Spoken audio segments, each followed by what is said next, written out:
Hey, good morning, church. How about that? All right, man. Before we jump into our new sermon series, Job Had It Coming, what we're going to do is we're going to talk about a few church announcements that we have for you. First things first, after service, please stack your chairs along the wall because we're going to have a company come in here, shampoo all the carpets, get that lock-in smell out. You know what I'm saying? Something about teenagers just running around leaving a bunch of BO. It just sticks with the room, you know what I'm saying? After that, we do have a spaghetti dinner. It's $3 a plate, and all the proceeds are going to be going to the youth pastor's Christmas bonus. What? What was canceled, the dinner or the youth pastor? Either way, that's fine. Never mind. Scratch that last one. Hey, good news, free spaghetti.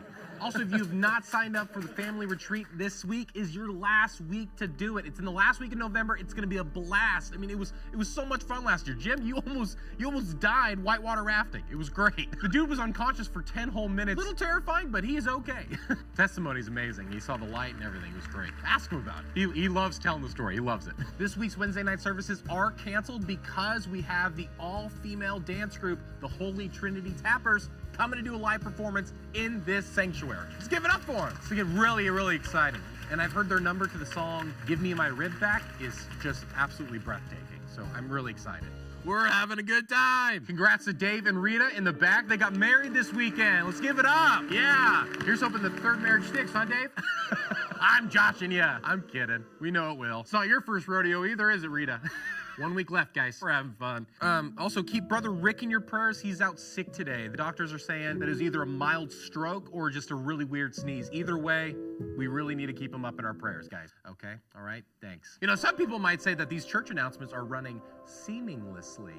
See, that was my little segue into the next announcement, because guess what? The women's are starting a sewing class every Monday night here in the church, okay? All right? Men need not apply. Let the women do their thing. And what was the name of it? Crochet for Christ. It's going to be great. Here we go. Don't forget, Saturday is our community service day. Apparently, some teenager thought it'd be really funny to spray paint Shrek is Life outside the nursery window. So we're going to be covering that up, painting over that, and having a good old time just loving on our community. Let's get signed up. Oh, and it says happy birthday to Miss Jessica. Jessica, happy birthday, everybody.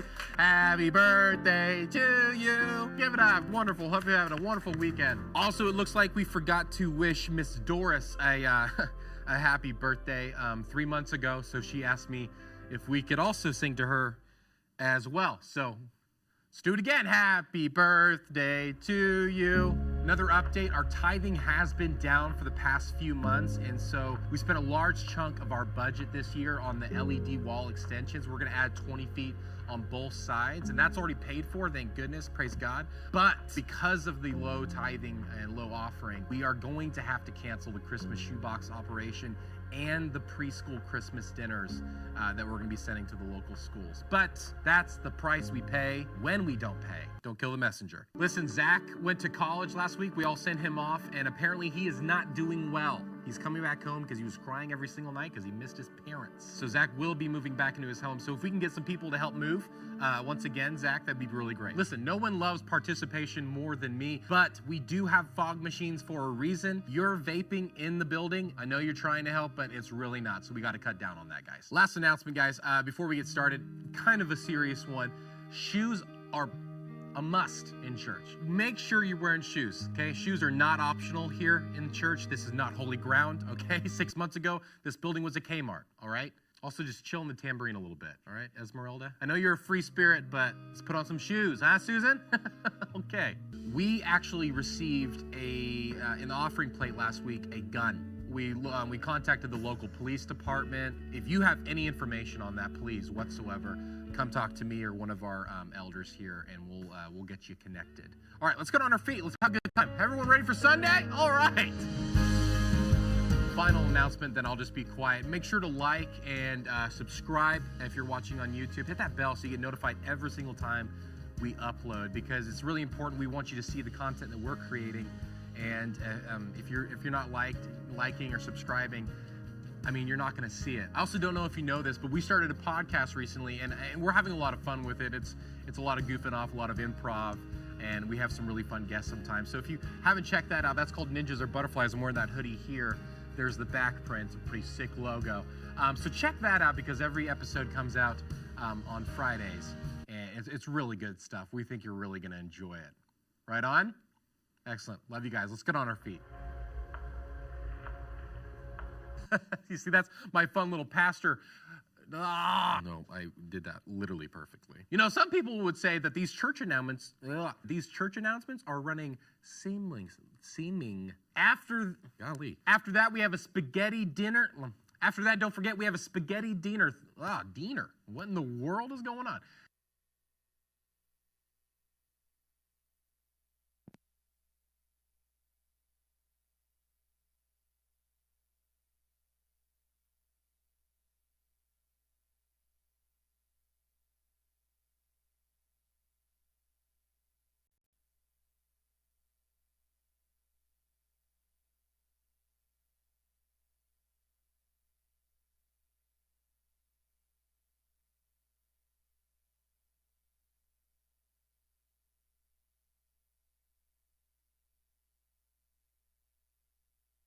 Work?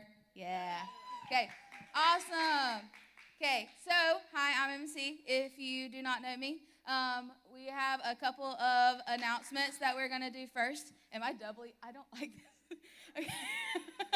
So, you get like 5 MCs today. Okay. So, we have a couple announcements. First one is this Saturday is Backyard Bible Club, which is at, yay. Is at Sunrise Mobile Home or Sunrise Park. It is from 1 to 3. Be there. It's a really awesome ministry, and you guys will have so much fun. Second, we have the Halloween party. Okay. That will be October 26th. Go ahead and start thinking of your cool costume that you can wear. Make sure you wear a costume that night, and you could possibly win a prize. So make sure you go all out there. Okay. Also, everyone knows Holly. Okay. Holly in the back. Woo! She wrote a book. That's such a cool feat. Such a big feat. It takes a lot of work to do that. So you can see it on the screen. Go tell your parents to buy it. It's on Amazon. Kindle version is currently there. Paperback will come soon. And all the proceeds go to J127, which is a really awesome ministry here. Yeah. Awesome. Last announcement, middle school, you will be in the bridge, or middle school will split tonight. 6th grade, you'll be in the bridge. And 7th and 8th grade, you'll be in here still. Sound good? Thumbs up good? Awesome. Okay, so we're going to play a game. Who's excited for a game? Woo! Okay. Where are my middle school girls? I need one of you. One of you. Let's do Sienna. Okay. Where are my middle school boys? Okay. Who wants to go? Let's do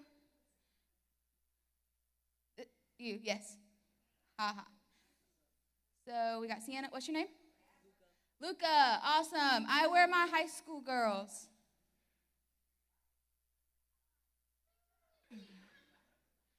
High school girls. Let's do,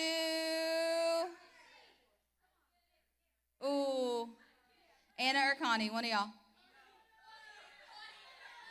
One. Anna, come on.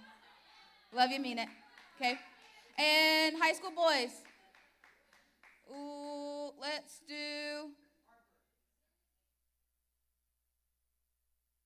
Asher. Okay. So, here's what you're going to do. Okay, everyone catch. Catch. Okay. Y'all can come up here. Y'all can come up here. Not that. I'll take that. Okay, y'all can get up on the stage. Okay, so what they have is a ball of spider webs and saran wrap. And there's 5 spiders within it. So they have to be the first one to get all 5 spiders out and put their spider rings. So you're going to put the spider rings on your hand. So the first person to get all 5 and show us wins. Okay? And there's spider webs all throughout it. Are you ready? Do you understand? Yes, no?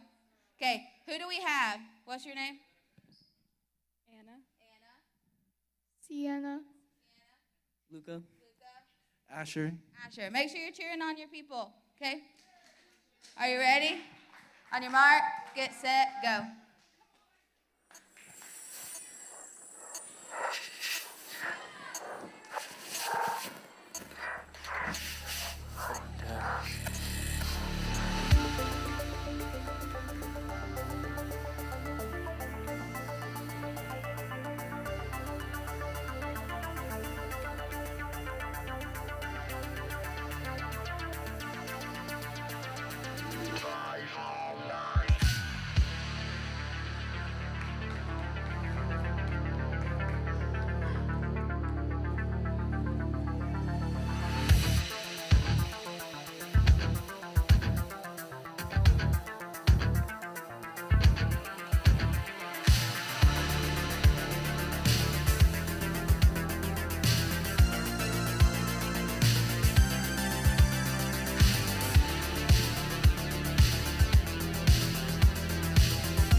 at the very center.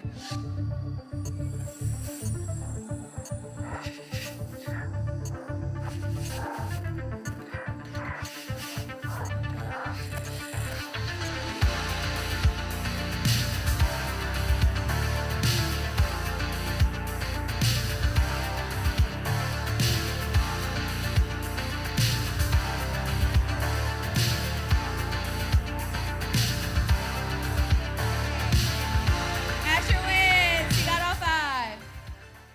Awesome. Y'all can keep the rings. Yeah.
What's up, everybody? Come on, you can do better than that. Let's everybody stand up. We did this song. That was a lot quieter than I thought it was going to be. We did this song at the acoustic night that we did. So let's sing along together. Let's put our hands together.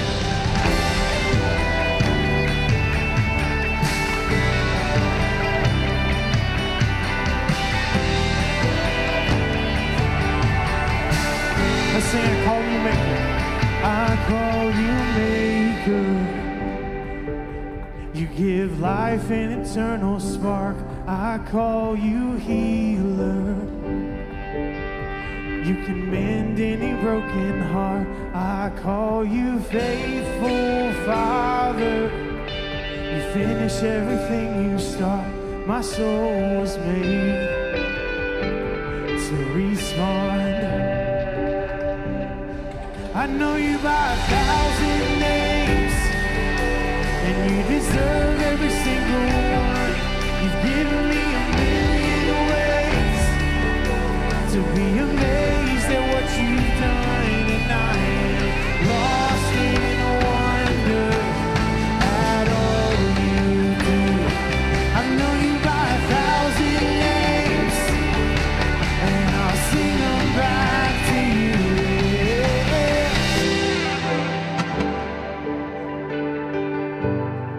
Your love is bound. Your love is boundless. Beyond what I could dream. Your grace is patient. You've never given up on me. I call you bondage breaker. It's your handing out the prison keys. My soul is free. Oh, to be free. Oh, I know you by 1,000 names, and you deserve every single one. You've given me 1,000,000 ways to be amazed at what you've done, and I am lost in wonder at all you do. I know you by 1,000 names, so I'll sing them back to you.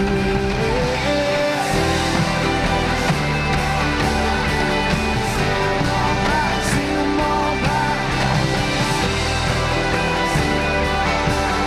Let's declare this. You are Rock of Ages. You're the great I am.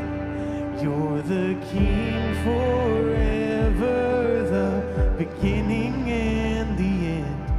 You are Lord and servant. You're the Son of Man. You're the Lion of Judah. You're the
the king of my heart be the shadow where I hide, the ransom for my life, oh, is my song.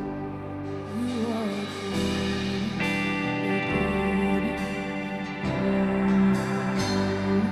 you are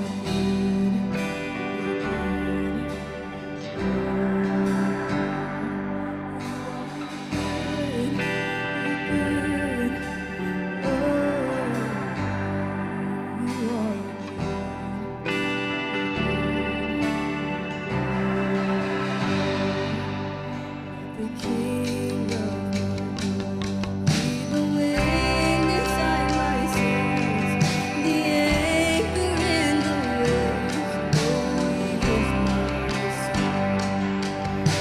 The king of the fire inside my veins, the echo of my praise. Oh, he is my song. The king of the wind inside my sails, the anchor in the waves. Oh, he is my song. The king of my heart, be the fire inside my veins, the echo of my praise. Oh, he is my song. You are good, you're good. Oh, you are good, you're good. Oh, you are good, you're good. Oh, you are good, you're good.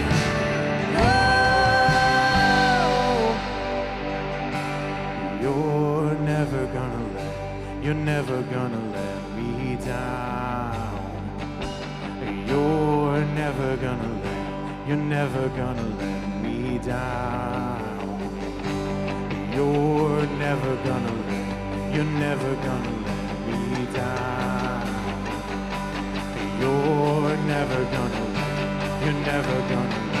Let's declare that.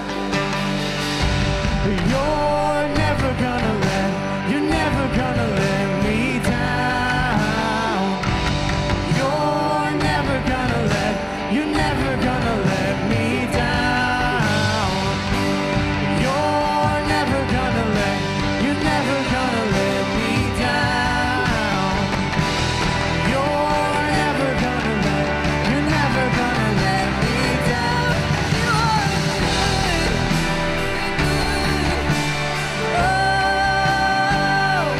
You are good, you're good. Oh, you are good, you're good. Oh, you are good, you're good. Oh, You're never gonna let me down. You're never gonna let me down. You're never gonna let me down. You're never gonna let me down. Let's give him praise tonight. God, we thank you that you are so good to us. God, I pray as we just sit and wait in your presence, God, that we would be willing to hear from your Spirit, God. I pray that as Pastor Chris comes up, that the words that would come from him would be your words, God, that we know that you would use him as a vessel, God, to speak your truth into our lives, God. So I pray that we would have ears to listen to what you want to say, and hearts open to what you want to do in and through us. In Jesus' name I pray. Amen. You can.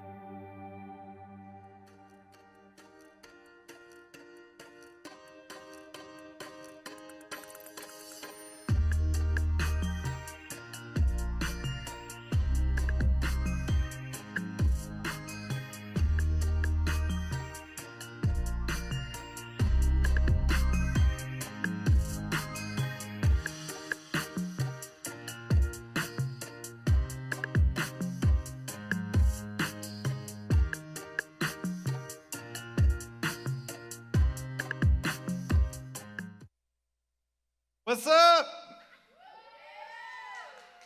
That's way better than what happens on Sunday mornings. Just going to put it out there. You guys have more energy than I get on Sunday mornings, and I broke the stand.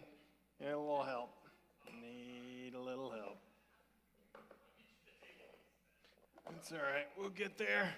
How's everybody doing? Good. It wasn't broken whenever I touched it. Yeah, that's fair.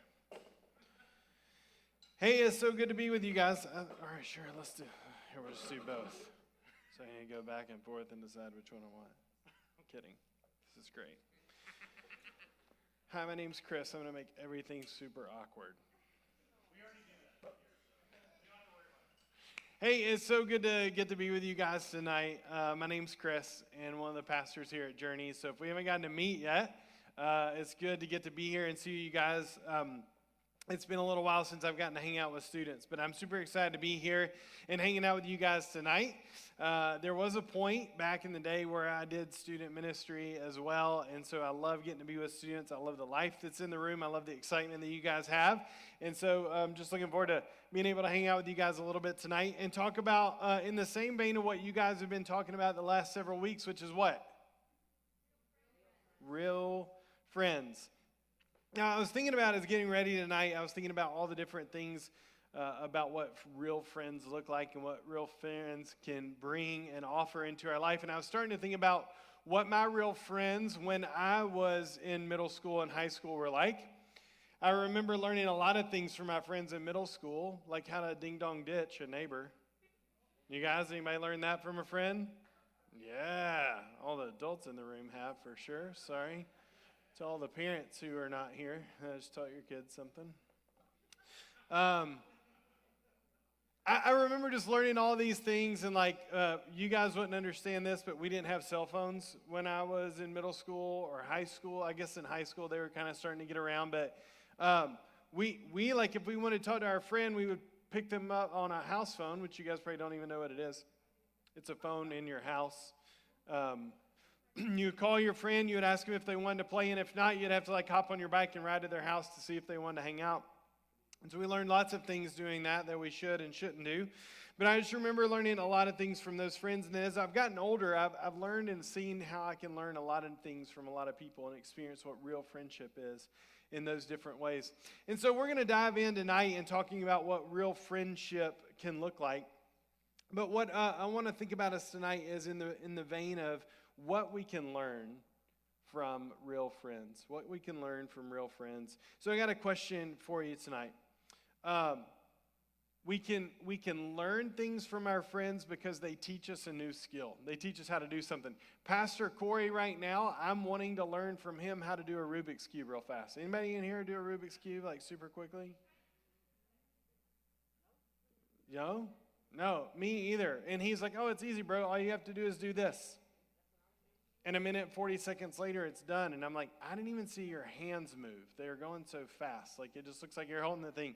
Or maybe somebody can not just help us learn a new skill, but maybe they tell us something. They give us some knowledge or some information that we didn't have before. Or they teach us about some new idea, like when I was talking about learning how to ding-dong ditch people. And hopefully we're learning things that are better ideas than that, but they help us see things in new ways. So I want to ask you the question, what about you? What is something that a friend has taught you? What's something a friend has taught you?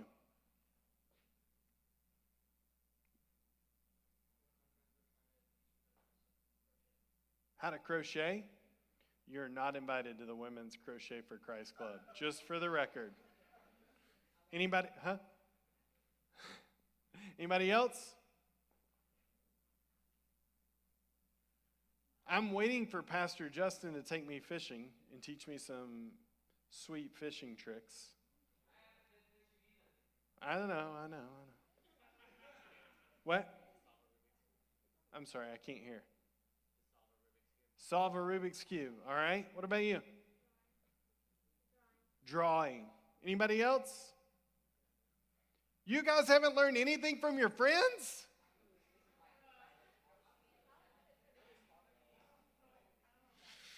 Okay. So, There's a lot of different things we can learn from our friends. Maybe we learn about their passions, like we learn about the music that they like. I remember that was one of the things for me in high school that I learned a lot about during high school, was about different types of music, different genres, different instruments, and how those things change the way that music flowed. But in all of that, I have this idea that after the service tonight, there's probably somebody in here who can teach me something I don't know how to do. Who can teach me how to juggle? Nobody? Oh, in the back. Okay. Who has some skill that they can teach me how to do tonight? What you got? How to play the keyboard? Sweet. One more. No? Okay. All right. Well, all I know is like I've had a lot of great friends in my life who've taught me a lot of different things. I shared that a little bit to you. Some were in middle school and high school, and some were in college. And then as I got to be an adult, and I got to be a husband and a father and as a pastor. And I find that one of the things I love about my friends is friends who are super funny. Does anybody like have friends that are just like really funny? Like you just never know what they're going to say, but you know that you're going to laugh about it. Or you have those friends who love the same things that you do. Maybe it's the same band or the same sports team, or they cheer for that. Or maybe you have somebody who's just super easy just to hang out with them. And whatever you do, no matter what it is, it's just a ton of fun. Do you guys have those kind of friends? Me too. And I love having all those kind of friends, but the kind of friends that we're going to benefit from and grow from most in life are those real friends who will press into the real things of life with us. And so it's in those times of needs that we need those friends to invest in us, and that we need to be the kind of friends that would invest in them. When I was in college, I was experiencing one of those things, and what I really needed was for a guy that I met whose name was Nathan to teach me about Jesus. And I grew up in church. I knew a lot of things about the Bible, but I didn't know who Jesus was. I didn't know the real Jesus of the Bible and what it meant to walk and follow him. And so my friend Nathan spent a ton of time just pouring into me, talking about the real things of life and teaching me about Jesus. And then through the years of becoming a pastor, I've had several guys who've poured into me, but most recently a good friend named Matt, who has really taught me how to be a better pastor, how to love people well, and how to point them to Jesus in all things, and a mentor of mine named Crawford, who has taught me how to be a better husband and a better father and a better friend. But a lot of times we talk about friends who helped us grow in other areas, but a lot of times we find the most growth comes in our life when we hit a difficult situation. Now, here's something about me. I don't like pain. I don't like pain, and I don't like hard situations. And so when things get hard and things get painful, like mentally, emotionally, physically, my normal natural response is to like run the opposite direction. Anybody else like that? Like just avoid pain and hard? At least some of y'all are being honest tonight. Appreciate that. But when things get hard in my life, I have had a group of friends who have walked alongside of me, and they've helped me to see things in a new way, to teach me how to run through it. And when I feel like stress is coming or anxiety, I have this one friend named Rusty, and he's taught me these breathing exercises that just help me to like collect my breath and to slow my heart rate down and to be more present in the moment. And they've taught me a ton of different stuff, but the reality is this, that they've learned things from me too, because God has brought us together into one another's lives, because we're all created unique and different. We have different skills, we have different knowledges, we have different experiences, different backgrounds, but all of those things God has given us, not just for ourselves, but for the benefit of others. And so sometimes we even learn by watching and not by somebody telling us something. Now, I remember learning the value of taking ownership and responsibility of your own actions and owning them in a way, because early on when I was a pastor, I was in a meeting with a guy in our church, and he got really upset and angry in a meeting, and he started yelling at me. And I was like, whoa, we don't need any of that. There's no need in you yelling at me, bro. Back off me. The next week, he and I went to lunch, and he said, Chris, you know what? I recognized that I was out of line. I overstepped, and I know that I offended you, and I hurt you, and I was sinful in my anger against you, and it really wasn't about you. It was about this thing going on inside of me. And so I want to ask that you would forgive me. And in that moment, without him saying, hey, when you sin against somebody, you need to go and ask them for forgiveness, he modeled it. He showed it to me. And so I learned from him by him showing it to me. The same way with my friend Matt, who taught me how to be a better pastor, also taught me how to be better woodworker. I love doing woodworking. Anybody in here like to do woodworking? Well, one guy, I love it, appreciate it. It's one of my favorite things to do. And so for me, that was a big part of watching him build things in a certain way. And he's got all these cool skills where he's learned how to make this table, and he clicks a button on a remote and the TV pops up out of the table. And he clicks a button, it goes back down, lid closes. You can't even tell that that's what's going on.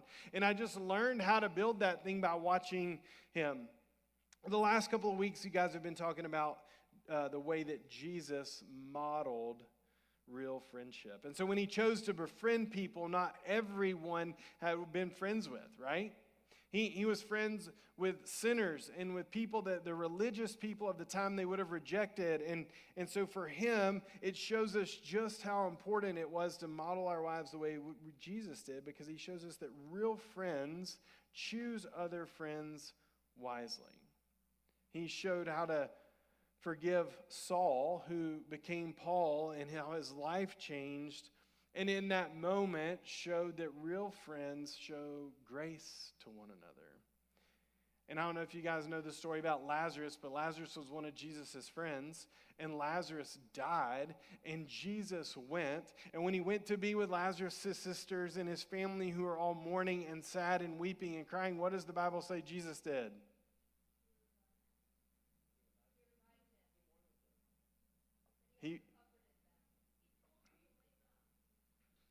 All of those things are true.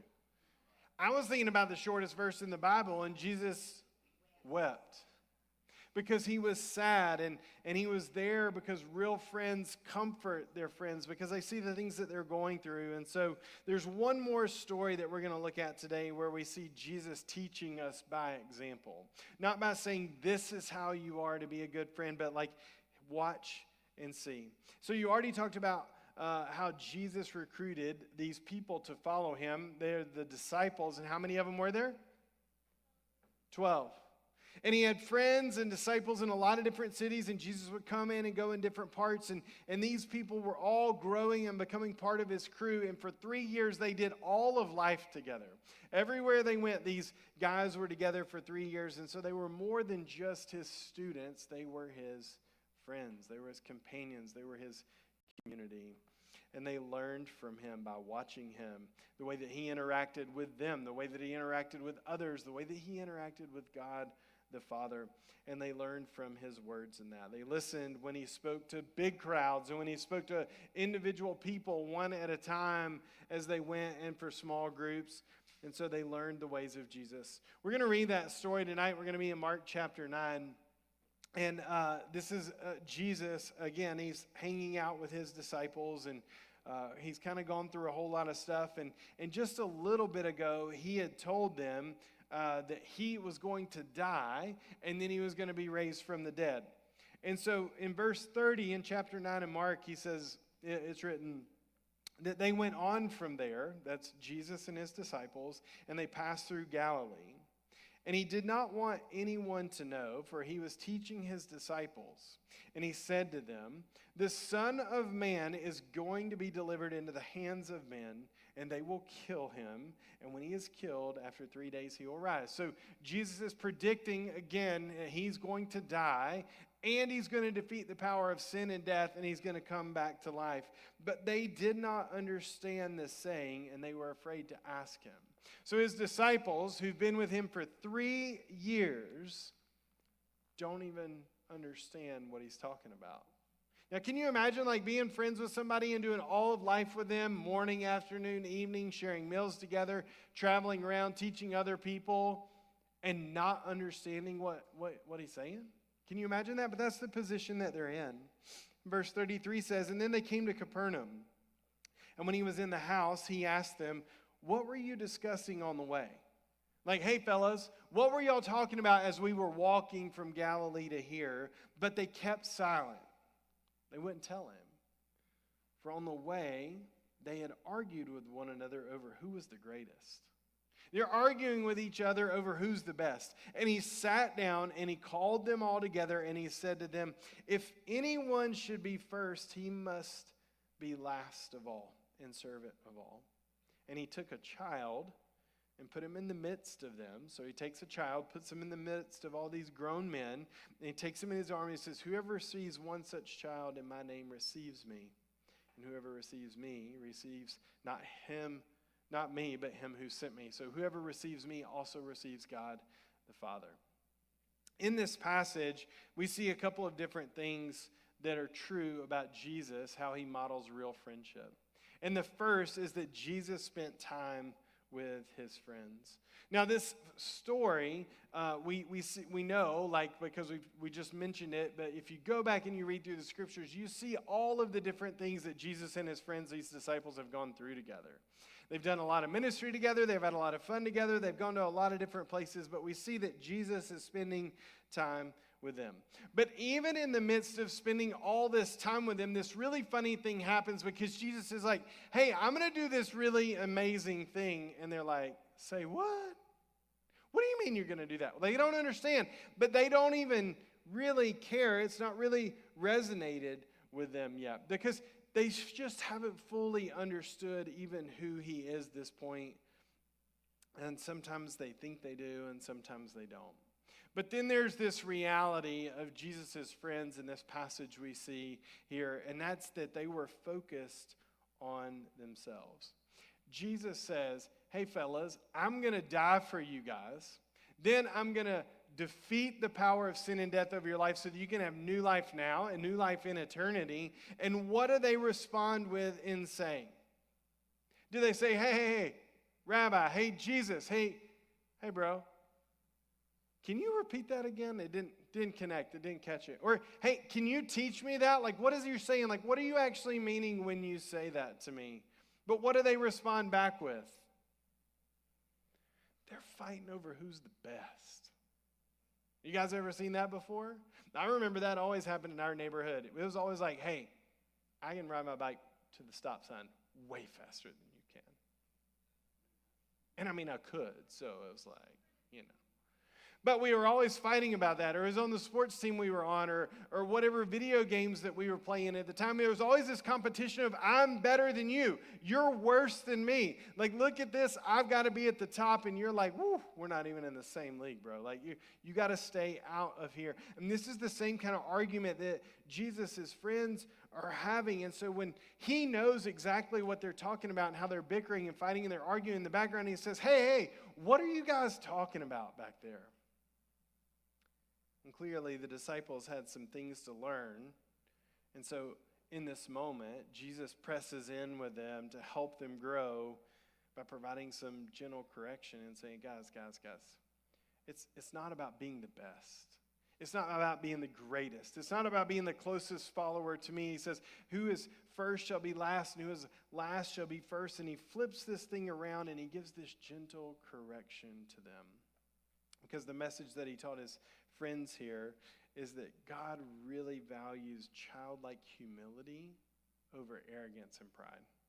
But that's not how we value things. We love the characters in our life, whether it's an influencer on social media or a sports fan, a sports player that we follow, or whatever it may be, but somebody who carries himself with great pride and arrogance, and they talk down to other people, and we think, yes, they're the best, and I want to be like them, and I need more of that. But that's not what Jesus is calling them to. He's saying, hey, like, think of others as greater than yourself.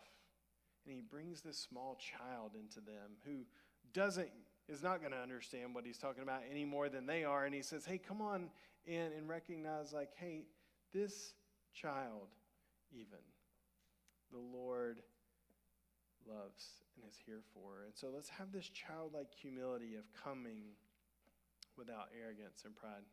And then the third thing I think from this passage that jumps out to me that I think is really appropriate for us tonight in talking about real friends is that Jesus taught a better friendship. But what I want to point out is less about what Jesus taught his disciples and more about how he taught them. He taught them a better way. In the conversation, Jesus' friends, they needed to be corrected because they're arguing about the wrong thing. They're not even paying attention to what Jesus is trying to teach them. He's not trying to embarrass them. He's not trying to make them feel bad about themselves. He's not trying to make them feel worse than, but he loves them, and so he wants to help them grow. He wants to help them grow. And if we had more time to look at other places, we can see all throughout the scriptures what Jesus is trying to do is to help people to grow in knowledge of him, to grow in the way of walking in his ways, and to grow with one another. So he invites them by living what they were learning. But Jesus didn't spend all of his time teaching them just facts and theories about God. He showed them by living it out, and he taught them how to grow by challenging them to love God and to love others with every choice that they made day in and day out, even so much as just walking together down the street. He invited them to grow in community. What's so important about the walking with Jesus is that we were not made to live in isolation. Jesus calls us into his family. He makes us brothers and sisters. He makes us co-heirs with Christ, and he wants us to come together in community. So I want to encourage you guys tonight in your small groups, this is a place that Jesus has given you a gift to grow in friendship and in community with one another. So when you're there, think about all of the interactions that we see in the Bible, and most of them are always with some kind of group that's connected because we grow best when we grow alongside others. So Jesus invites us to be patient while we grow. Now, think about this in a lot of ways around food. Anybody ever had barbecue from a microwave? Does anybody ever want to have barbecue from a microwave again? No. Because it's terrible. Because it is intended to be cooked at a low temperature over a long period of time. Low and slow. Not fast and high temperatures and high frequency raves in a microwave. It makes the meat tough. It's not flavorful. It's not good. You can barely eat it and chew it. But it takes time to grow. And I think that a lot of times we live in such a society where when we want to know an answer to something, like today in the car on the way here, my daughters and I were coming and we heard this story today about some candy, and we were like, hey, let's figure out the answer. And it's like, pull out the phone and Google it and try to get the answer really quickly. And guess what happened? When we couldn't find the answer we wanted, we got frustrated. Because we weren't being patient and giving it time, because we're so used to being able to find stuff at the drop of a hat and having an answer as quickly as we want. And we do the same thing, and we grow in frustration with our friends. We grow in frustration in our relationship with Jesus when we don't grow immediately, when we don't experience good friendship immediately, and we don't give it time. So think about that in view of like a microwave versus a slow cooker, is that our relationships and our friendships, our discipleship of Jesus is more like a slow cooker than it is a microwave. And so in that, I just want to wrap up tonight with a couple quick things. And I'm going to share with you 6 ways that we can help each other grow.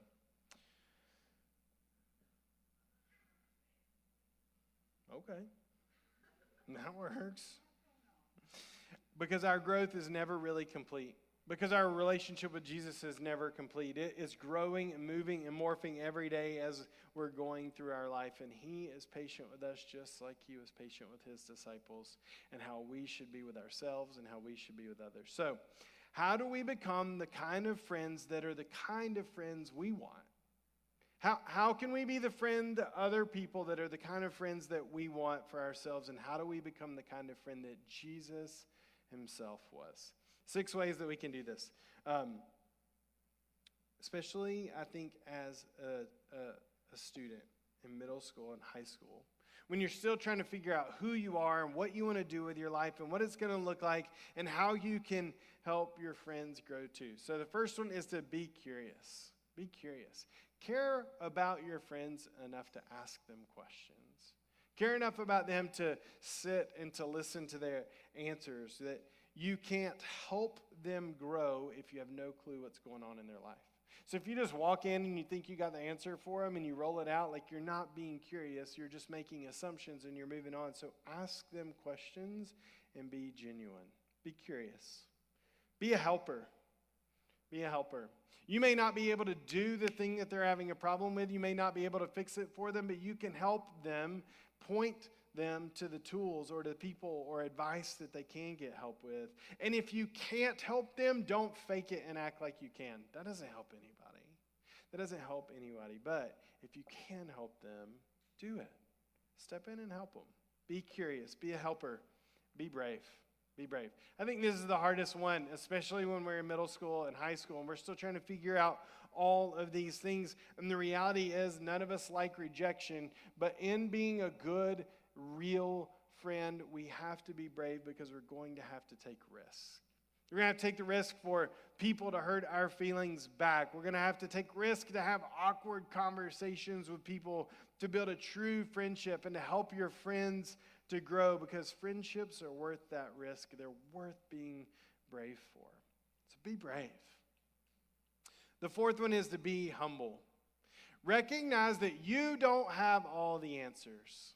Now, Jesus' friends are not engaging in a humble way with one another. They're fighting and arguing, and their pride is showing because they're saying, I'm better than you, I'm better than you. And they're going up one another in that way. If you're going to be a curious person and you want to be open with them, then you need to be humble and recognize that you're not perfect and you're not better than your friend. And in fact, Jesus tells us that we should consider others as better than ourselves.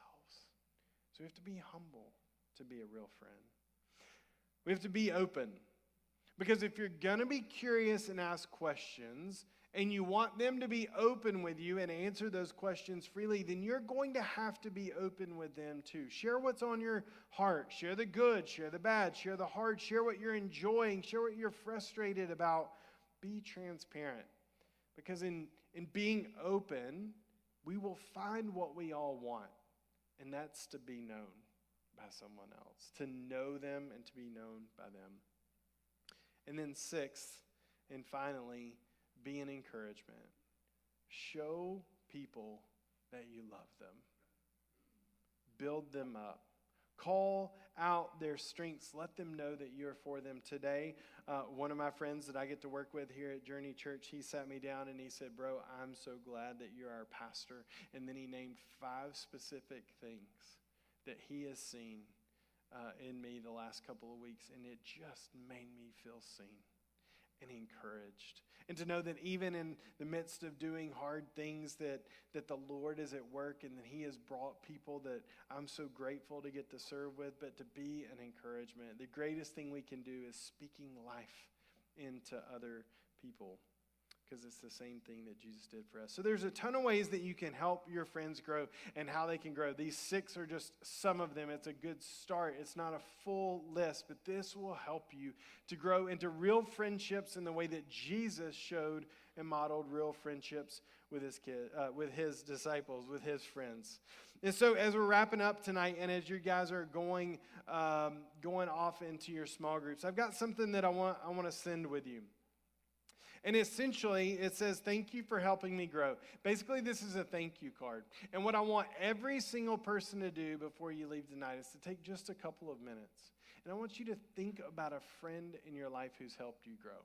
Maybe they helped you grow as a better musician or a better athlete, or maybe they just helped you be a better friend, or they encouraged you in a way that moved you to do something that you didn't think you could do. Or maybe it's somebody who's taught you about Jesus. Maybe it's somebody who's helped you learn how to be a real friend and who has been a real friend to you. So I want you to take these. I want you to write it.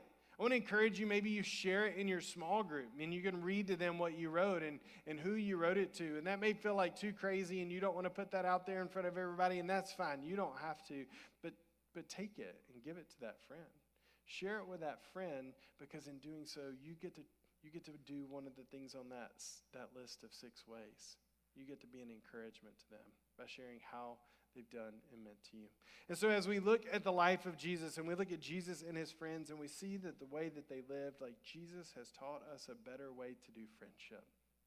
So may we be students of Jesus who love others in a way that we are real friends to them and that they can become real friends to us. Father, tonight, God, I just thank you for the opportunity to be here, to share with these students. Lord, being friends is often hard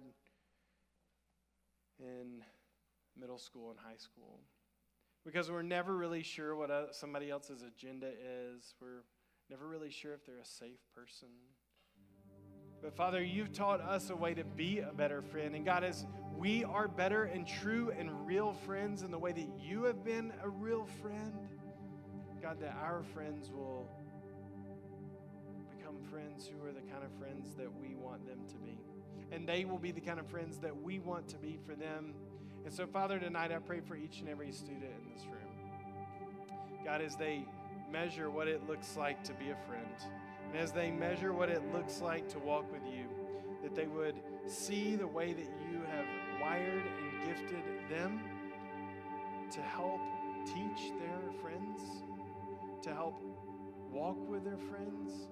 And God, may we learn from one another in this room as you've brought us together in this community to experience fellowship and friendship together with you. And it's in the name of Amen.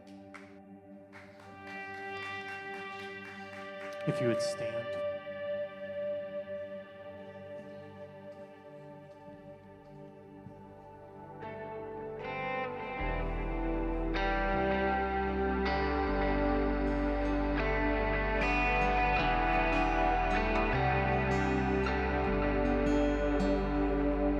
The weapon may be formed, but it won't prosper.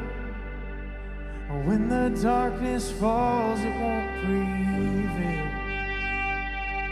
'Cause the God I serve knows only how to triumph.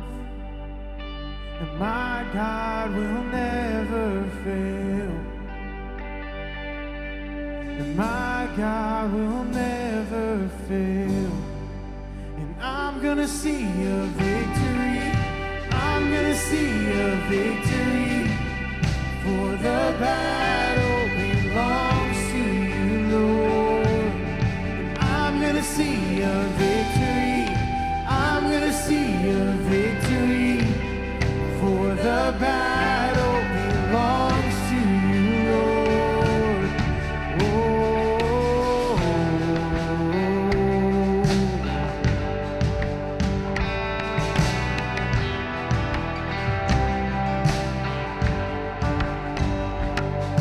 There's power in the mighty name of Jesus.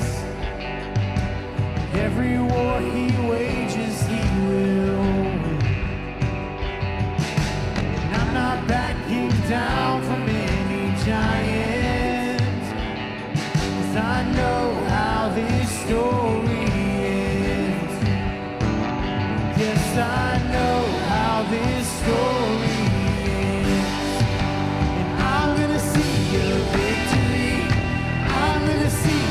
victory, for the battle belongs to you, Lord. And I'm gonna see a victory. I'm gonna see a victory, for the battle belongs to you, Lord. And I'm gonna see a victory. I'm gonna see a victory, for the battle belongs to you, Lord. I'm gonna see a victory.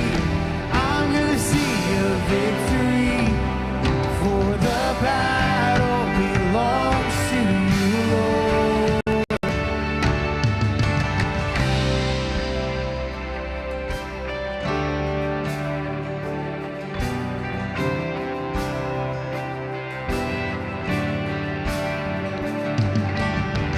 You take what the enemy meant for evil, and you turn it for good. You turn it for good.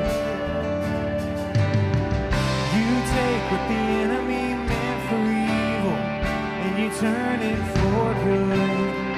You turn it for good. Let's believe that. You take what the enemy meant for evil, and you turn it for good. You turn it for good. You take what the enemy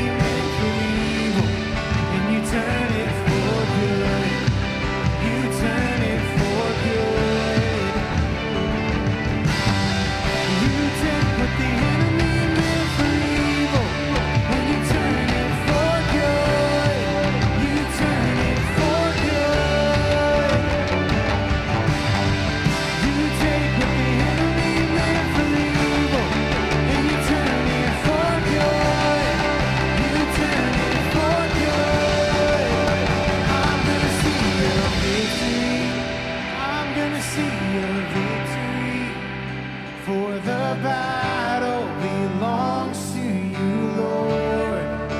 And I'm gonna see a victory. I'm gonna see a victory, for the battle belongs to you, Lord. I'm gonna see a victory. I'm gonna see a victory, for the battle belongs to you, Lord.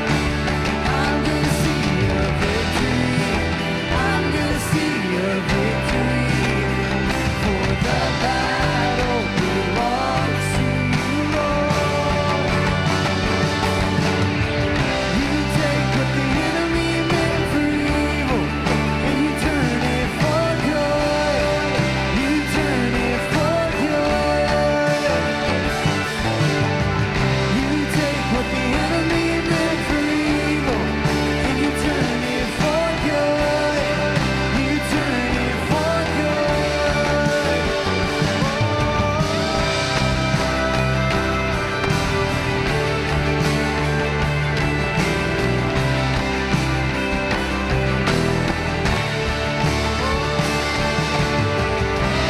Let's give him praise tonight. You're dismissed to small groups. Have a great time.